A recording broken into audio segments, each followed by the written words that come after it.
I'm so glad that you joined me, and I am Judy Herman. I'm going to be watching the comments, so in case you want to comment, I'm going to really pay attention. But I'm here to talk about how to focus on crucial connections in your relationships.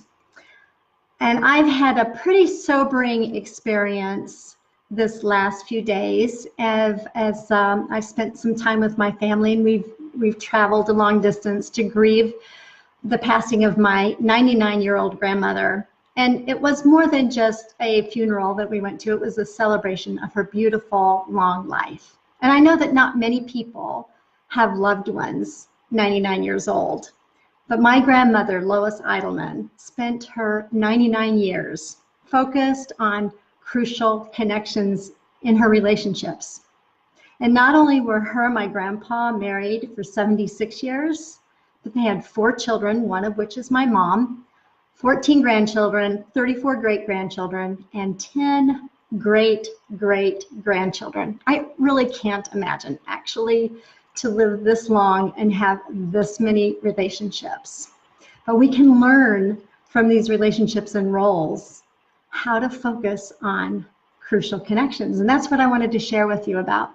Now, my grandmother at the funeral, as the family was sitting kind of apart from the rest of the attendees, but my uncle was facilitating the service, and he gave people opportunity to share some words about my grandmother. Now, one thing about my grandmother, one thing she loved to do is she loved to make things. She was very crafty, and she loved to sew. We have so many memories of that. But one of the things that she was into several years ago was making Raggedy Ann and Andy dolls. So I just got to show these to you because these are like awesome things that she had made. Well, one of the people in the congregation said what he remembered about my grandmother is that my uncle and his wife have like a very Ken and Barbie type of a relationship. It just looks so ideal. But he said about him and his wife that they were like a Raggedy Ann and Andy. And then my grandmother heard the story, and of course she gave him a set of Raggedy Ann and Andy dolls. But so I'm going to share with you how to create crucial connections in your relationship, Raggedy Ann and Andy style. And here's what I'd like to share is 3 things. Number 1 is intentional attunement. And hey, Rhea, thanks for joining me. And Katie, thank you so much for joining me. So ask any questions. I'm just glad you're here. By the way, I got some Facebook comments earlier today. But number 1, how to create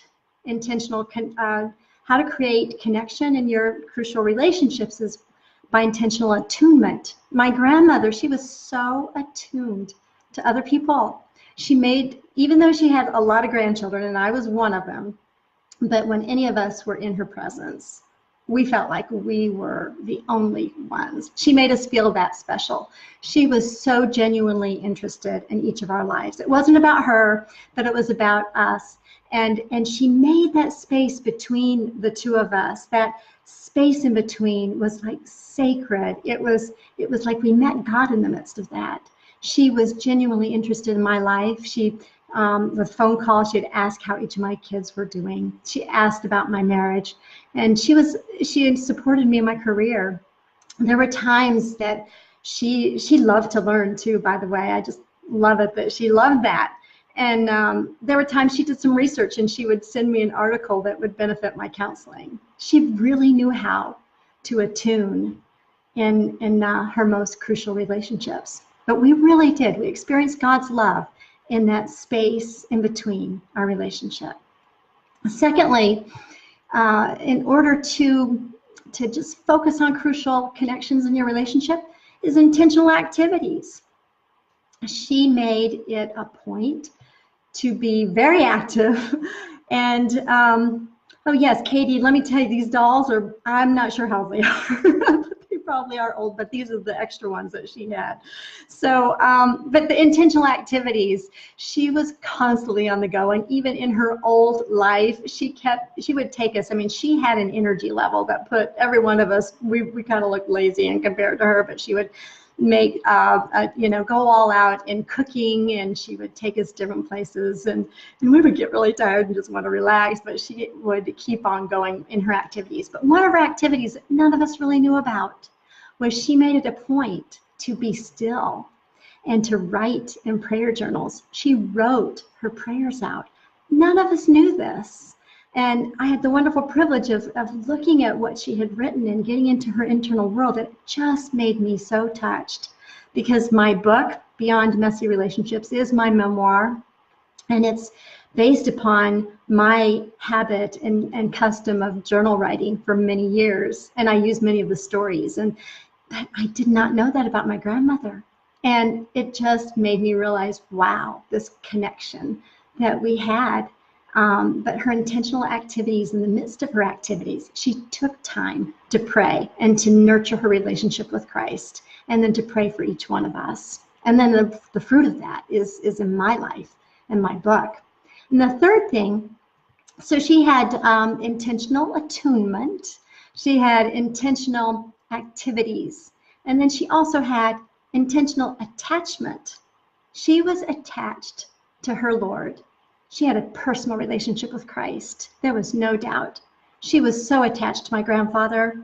They were married 76 years, and he passed in 2011. But her journal entries, she shares her grief and how much she missed him and how those days were difficult for her. But she focused, again, on other people. It was amazing how she was intentional to focus on other people, and how that really helped her through her grief.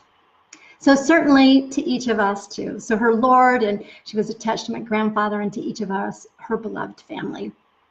I would like for me to remember the intentional attunement and the intentional activities and the intentional attachment, that we need this to be focused in our crucial relationships. So I hope this is helpful to you. And here's something else I want to share with you. If you're not already signed up or connected with me through my website and you don't get emails, please go to my website, judycounselor.com, or you can go to messyrelationships.com and make sure you sign up, because I want to make sure that you know about things that I'm offering. I'm in the middle now of creating a webinar. This will be like my first time to do a webinar. I'm going to do it on April the 16th, so mark your calendar. And it's called Relationship Clarity, Recover, Reveal, and Relate After Regrettable Fights. So hopefully you can join me on this, and I'll let you know more details, but make sure you sign up. So thanks so much for joining me. This makes me feel good that somebody's watching, and I'd love more comments, and let me know how I can be of help. Of course, this is not a substitute for professional counseling and psychoeducational that we can all learn. But here's what I think is just such a neat thing. We are all like Raggedy Ann and Andy, aren't we? And how to create these crucial connections. Didn't she do a great job on these?